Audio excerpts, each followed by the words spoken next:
आज जो अनाउंसमेंट किया गया है वो चौथी बार बढ़ा है।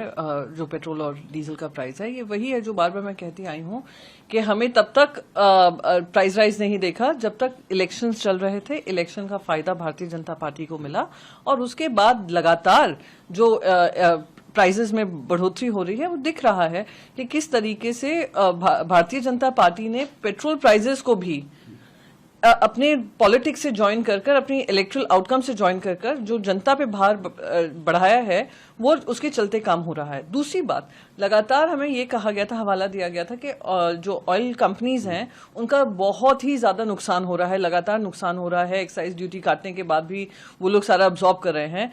पर आज की ही एक खबर आई है कि 42% मुनाफा, 42% मुनाफा इनके फोर्थ क्वार्टर में इनको मिला है। तो जो उनका मुनाफा मिल रहा है, जो इतने समय से रशियन क्रूड ऑयल जो खरीद रहे थे, सस्ते में खरीद रहे थे, उसका कोई भी फायदा जनता को नहीं पहुंचाया गया।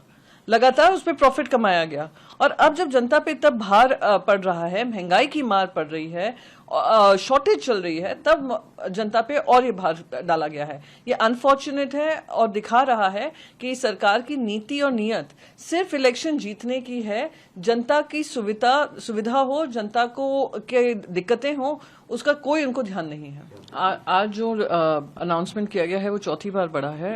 जो पेट्रोल और डीजल का प्राइस है, ये वही है जो बार बार मैं कहती आई हूँ कि हमें तब तक प्राइस राइज नहीं देखा जब तक इलेक्शंस चल रहे थे। इलेक्शन का फायदा भारतीय जनता पार्टी को मिला और उसके बाद लगातार जो प्राइसेस में बढ़ोतरी हो रही है वो दिख रहा है कि किस तरीके से भारतीय जनता पार्टी ने पेट्रोल प्राइसेस को भी अपने पॉलिटिक्स से ज्वाइन कर अपनी इलेक्ट्रल आउटकम से ज्वाइन कर जो जनता पे भार बढ़ाया है वो उसके चलते काम हो रहा है। दूसरी बात, लगातार हमें ये कहा गया था, हवाला दिया गया था कि जो ऑयल कंपनीज हैं उनका बहुत ही ज्यादा नुकसान हो रहा है, लगातार नुकसान हो रहा है। एक्साइज ड्यूटी काटने के बाद भी वो लोग सारा अब्जॉर्ब कर रहे हैं।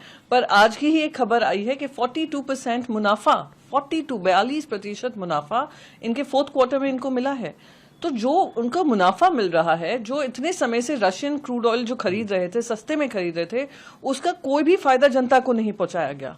लगातार उस पर प्रॉफिट कमाया गया और अब जब जनता पे तब भार पड़ रहा है, महंगाई की मार पड़ रही है, शॉर्टेज चल रही है, तब जनता पे और ये भार डाला गया है। ये अनफॉर्चुनेट है और दिखा रहा है कि सरकार की नीति और नीयत सिर्फ इलेक्शन जीतने की है। जनता की सुविधा हो, जनता को के दिक्कतें हो, उसका कोई उनको ध्यान नहीं है।